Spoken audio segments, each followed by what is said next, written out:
Ron, Gator Nationals this weekend. What makes Gator Nationals special to you? That. That? Just when you see that symbol, you know, I started working, well, I drove for Don the Snake Prudhomme for 9 years. Yeah. And when I was a kid growing up in California, I never got out of California, but I read about the Gator Nationals as a kid. So when I finally got to come out driving for the legendary Snake, and I got to drive at the legendary Gator Nationals, only seeing all the footage throughout the years, the Big Daddy, Don Garlich's coming back to win, and just such a big deal. And I still feel that way. We drove in the track yesterday, we were testing, and just going down that road, you just start, the hairs on your neck start to I was going to say, do you get the goosebumps and the feelings all over again? And when we came here, I think last year, a year before, we started the season, because it always started the Winter Nationals in LA, but now that we started here, it's just grown into, if it's even possible to grow into something bigger. So I'm lucky enough to have a couple trophies from the Gator Nationals at home. Never thought I would ever get that chance. And I, as a team owner now, I would love to get another one. Like I'm so hungry for one. And what better time than this weekend to try to snag that other one? Right now it's tough, as you know. Funny car division especially, you know. Of course, John Force, thankfully we didn't lose him in that wreck last year. But with him retiring, Jack Beckman, my old teammate, jumping in that car. Their teammate Austin Prock that won the championship last year, he made a mockery of the rest of us, and I think we're all mad about it now. So it's going to be tough. We've got our work cut out for us. It's like the golfers coming up. I mean, they're all but Scotty Scheffler. They're all going, man, well, what can he do wrong? Absolutely. Well, we feel the same way, and we're going to try to stop that train. I love it. So speaking of Austin Prock, if we go back to February, just last month, the Pro Superstar Shootout down in Bradenton, Florida, which, congratulations, awesome win for you guys.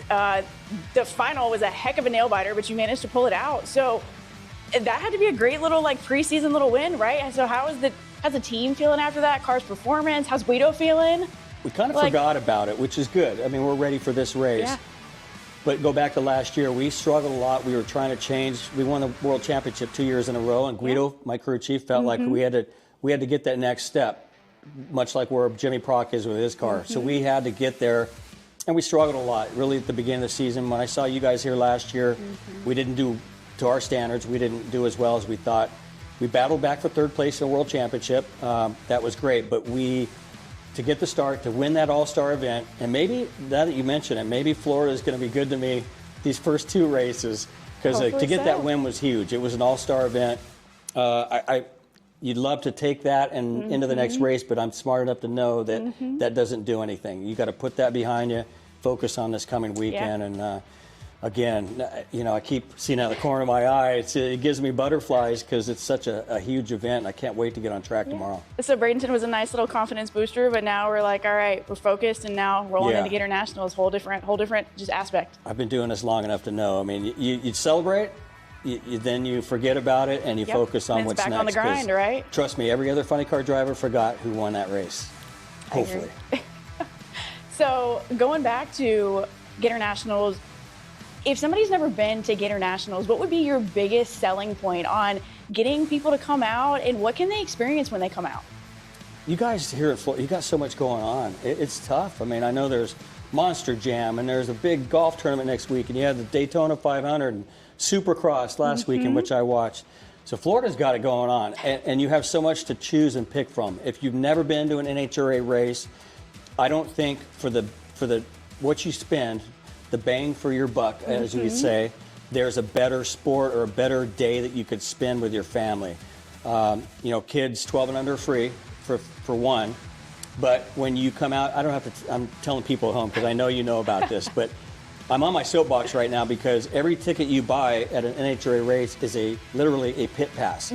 So it's like going to a Jaguars game and going down the sidelines in between every play and going back in the grandstands and watching it. If you could do that, you get to go down and see John Force. You get to talk like you and I are talking now with Antron or me, meet the drivers' pictures, watch these cars, 12,000 horsepower, get torn apart after a run, after you just watched it go 330 plus miles per hour, tear it apart, put it back together in 40 minutes in front of your eyes, and then watch the driver get strapped in and go 338 miles per hour right in front of your eyes.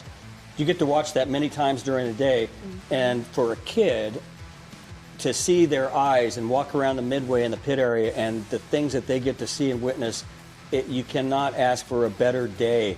And I promise you, I've heard so many stories, and it was me as a kid, but when you go home at night to hear your little boy or your little girl say, Dad, that was the best day ever, that's a cool thing. And I know that we provide that at every NHRA race. So if you've never been, TV doesn't do it justice. It'll shake the ground you're standing on. Yeah. The smell will make your eyes water like good horseradish. All that sensory overload you get in one whole day. And the best thing is, you get to watch right in front of your eyes a funny car or top fuel dragster go 0 to 338 miles per hour right in front of your eyes. It's pretty neat. Yeah, I mean, the sights, the sounds, the smells. I remember the first time as I was, quote unquote, ever baptized by nitro, as we like to say. It does literally, it shakes your chest. Like, it is insane to be next to something that has that much horsepower, and you can just watch everything. The engineering is incredible. You can't explain it. And yeah, for a gearhead or somebody that's into cars to come out and get that close, and I love what we do on the track, but I think the coolest thing is in the pit area. I mean, you've got 8 crew members like we have that tear this thing apart and put it back together, down to nothing, and back together and fired up for live TV in 40 minutes. You can't go get your oil changed for less than that. Very true. So very true. It is really cool for any gearhead. It's cool for anybody that's never seen something like that. But what you get when you buy a pit pass or a ticket for an NHRA race is a day full of awesomeness. It's pretty neat. I couldn't agree more. Can you tell I'm proud of it? So am I. I love it. Like I said, you say just even for kids. Like, I'm a kid in a candy store. When I get to go watch and see all of that, it's amazing to literally watch it work like such a well-oiled machine. Yeah. It's great.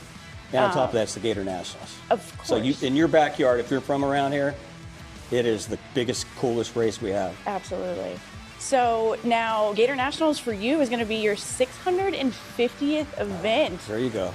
Now you're making me feel old. How does that feel? Like, how do you feel? Like, 650 events, that's crazy. It is crazy. John Forrest isn't driving now, which my publicist reminded me I'm now the winningest active driver, which is crazy because I'm used to my life being number 2 in everything because I'm behind John Forrest in everything.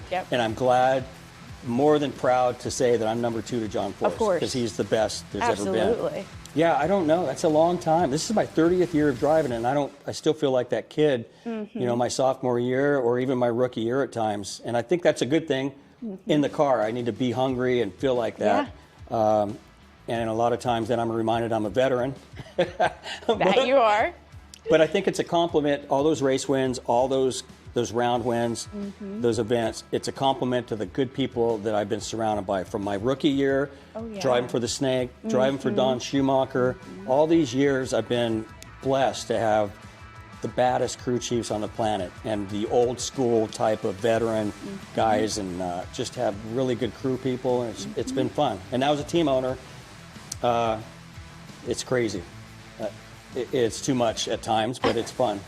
So speaking of what we're just going to talk about, if anybody does not know, you don't only drive a funny car, you are a team owner, have been a team owner for a few years now. So how do you balance that, just both of those massive roles and responsibilities? I don't. It's a work in progress. And I really, I got a lot of more respect for the Cruz Pedregons, Tim Wilkersons, are the kind of the privateers, if you will, that aren't the big sponsored teams. But John Forrest, Connie Coletta, the Kenny Bernsteins, and Don Perdomes, and all these owners in the past, I've really got a lot more respect for. I've got the legendary Don Perdome calling me all the time, checking on me, because he knows what ownership's all about. It's pretty awesome. Yeah, it is. It's a cool phone call to get. Of course. And it's a lot. I just had this conversation yesterday with somebody, and I said, if I just have to turn it off when I get in the car. You know what it's like when you strap in. You've got to be focused, especially on 13,000 horsepower. Nothing else matters in that moment. And I got beat by the old man, John Forrest, last year because I was thinking about business stuff while I was in the car getting ready to stage. And it caught me, and he beat me on a hole shot. It was embarrassing. I was going to say, probably the reaction time got you on, I'm sure, and then got beat on a hole shot. And that's always a tough way to get beat. It's the worst. It is. It's tough. So I vowed never to do that. Then it happened again. So I need to just, I'm not sure. I think I'm part ADD, so I think that's going to be an even bigger task. Right. But if I can get the invoices and all the business things out of my brain, I'll be okay. I have seen a little bit of a sneak peek. So The funny car is not going to quite look like what we're used to seeing, the typical blue and yellow. So it's got a little bit of a new look we're going to debut for Gator Nationals, right? Tell me about the new look. Yeah, Carlisle Tools, which is a part of a Napa, rebranded. This sapphire green color that the brand is going to be, and it's got a saber tooth for its look. So this weekend's car, the fans are going to see the brand new Carlisle Tools car, and don't panic. They posted it yesterday, and everybody thought Napa was gone, but it's very cool that they're picking us to represent that brand. Very exciting for me, and it's all green. It looks like I drove at 330 miles an hour through a big thing of green paint, and it just splashed across the car. There you go. So the fans already on social media, they announced it yesterday, and we got to finally show the car. And so the fans are digging it, and we got a lot of shirts and stuff I'm sure we're going to sell this weekend.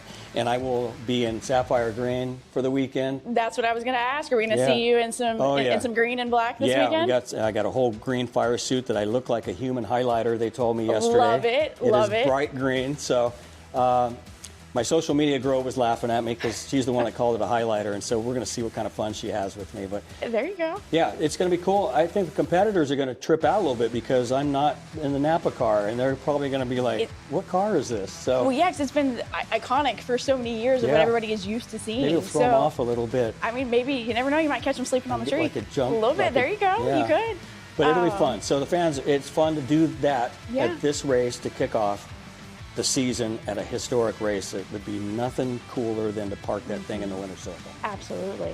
So now, can fans expect to see this new color scheme all year long, or is this just going to be a few races out of the season, or how's this going to be? They're going to be at every race with a truck, having fun with the fans. I'm going to do some giveaways at every race, but we're going to run this particular car 3 times. We're actually going to run it again at the U.S. Nationals in Indy, and we're going to run it again at the end of the year at the Las Vegas race. So, with the fans here, are going to get the sneak peek and the first look. There you go, the first time, yeah, very excited about it. So I'm going to switch gears just a little bit on you. So NHRA recently released there's going to be a little bit of a change in how many qualifiers that you guys are getting at the 18 national events. So how do you feel about the change? Like it. You know, it came out of COVID, and everybody was trying, just like any other sport, trying to sort of pivot on what was going on in the world, save the team some money. Yeah. So it went to 1 qualifying run on Fridays. The fans were very vocal that they did not like that. If they're going to come out on a Friday, they wanted to see 2 runs. So NHRA brought that all back really last year. There were a couple races that we were still 3 runs, but we're there already. But I'm happy NHRA tried to save everybody a little bit of money. And I think everybody's caught up now from COVID, and things are better. So we're back to the 2 runs Friday, 2 runs Saturday. With the exception of Indianapolis, which is a 4-day race. Yep. But so fans can get their money's worth again on Fridays. Yeah, exactly. Who doesn't want 2 rounds of qualifying on Friday with funny car and 2 rounds on Saturday? Come on now. I just learned that there was no beer sold at the Gainesville Gator Nationals up until like a few years ago. Really? I don't mean to change the subject, but this is sort of crazy. important. Really? I didn't realize that. And here we are in such a great town. I would not have known that. And yeah, I didn't realize that. And then they said beer now available. Josh, when did they start that? So I'm going to go to my NHRA guy to tell me. There you go. Like, wasn't it always available? No, see, it wasn't. Been, I thought it was. That's crazy. And if I was a fan, I probably would have been upset about it because I didn't know about it. Racing, no Now beer? I know why so many fans in between runs would go to the car and tailgate and come back in. I mean, you might be onto something. But now there's beer gardens. So and I'm not sponsored by any beer companies. I'm just, I know that this is important to your people here and your fans. You don't have to tailgate anymore. You can if you want. But they got great beer gardens. I just saw one yesterday. I love it. You learn something new every day. That's a fact. Exactly. You're welcome. Thank you. So we'll kind of go back to... I threw you off, didn't I? I mean, kind of a little bit, but hey, we're going to go with it. So yeah, now we went from beer. So we're going to go back to...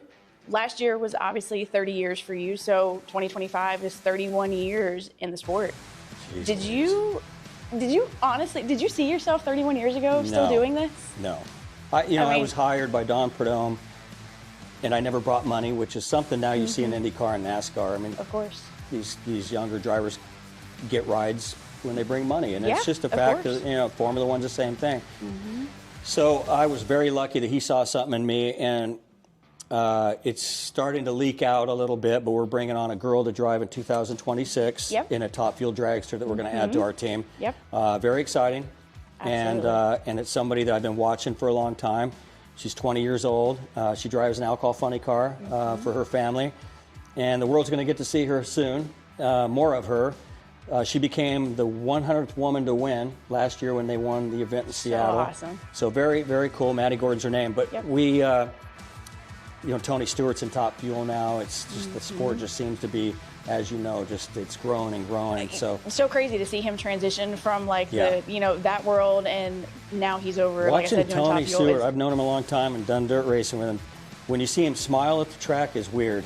Because he never used to be a guy that would smile at the track. He did not like interacting with fans, and now he's out there signing on. I joke with him all the time. I go, I've never seen you like this. So he's enjoying life right now. He's got a baby. I'm sure, I was going to say with the new baby, I'm sure he's loving and enjoying life with Leah and the new baby. It's been great to see that like all come together. And to watch him out and sign autographs and greet the fans is something most NASCAR fans would be like, is that the same Tony Stewart? Yeah. It is, and he loves it. So it's going to be great to bring that car on, especially a girl. But my point was, I wanted to give her a chance to do what really I was given that chance, and not that I had to bring $1 million for a seat. We're going to do it backwards, and we hired her, and then we're going to go look for somebody to be on the car and for her to represent, and partners and sponsors. And so we've already got a bunch lined up that want to be on the car. So it's very exciting for us and for me right now. Yeah, and I love that, to see that from that standpoint of, giving somebody a chance, and like you said, not having to walk in with multi-million-dollar sponsorship deals and things like that. And also being a female that's in this sport and in this industry, that's great to see that bringing more women into this industry. Yeah. We're seeing a lot more women that are creeping into drag racing and things like that. So it's great to see those types of opportunities. And the cool part is she's a lot like you. She works on their car. Like she builds the engines on their car with her dad. That. Love it. She does the clutch. Many times you walk in her pit area and she looks like she's in the military or she's plays football. She's got clutch dust all over her face. We don't care. On race days, it does not matter. And you wear it with pride. She loves that. And so I can't wait for the world to see more of Maddie Gordon, and it's going to be a lot of fun. Yeah, I'm going to look forward to seeing what she does over the years. It's going to be great. I think she's going to be joining, obviously, a great group of people, and who's going to really, great women drivers, champions. Yep. They win a lot. They don't just compete, and they whoop our rear ends a lot. I was going to say, a lot of times, those reaction times on the tree, you got to watch out for the ladies. Yeah. We're normally pretty good. Yeah, I can tell you've been on the losing end of that quite a bit. So. I mean, hey, you totally never know. I want to know how your racing's going. Honestly, it's been good. This year's been tough. It's just been work. It's been tough. All I do is work. I'm like 7 days a week some days. So it's been hard to just get away with everything. Cost of everything, as you know, everything's gotten insanely expensive. But we're still trying to do it. I'm a little fish in a big pond when it comes to all of this. This would be a dream aspect to be able to ever step foot and ever be able to do something like this. But it's tough. You never know. Ultimately, ultimate dream goal would be able to be pro mod.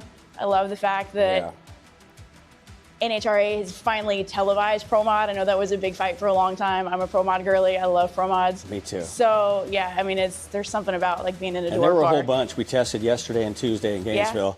And for you fans watching it, I was like a little kid. All these pro mods were lined up making runs. I wanted to get out of my car and go watch. It's great, and it's a door car. How do you? That's so cool. A door car that can go over 200 miles an hour. It's crazy. Yeah, I agree. So yeah, who knows? Never know. But we'll keep with it. We keep doing what we do and just making it happen little by little. So we'll see. I wish you luck. Thank you. I appreciate it. It's been fun. You need to watch her too, not just me. Keep an eye on her racing. Maybe. Hey, you never know. Maybe we'll keep in touch. You never know. It might be a next Maybe I'll have Maddie. Another car. There you go. You might. So never say never. But it's always been super fun. Thank you so much for coming by. It's always two gearheads sitting in a chair. It's so fun to always talk with you. So this has been such a pleasure. Appreciate it. I'm such a giddy little kid, like I told you. For something like this, I never thought I'd be sitting in a chair being able to talk to you or interview you at this point. This is great. Yeah. This is awesome.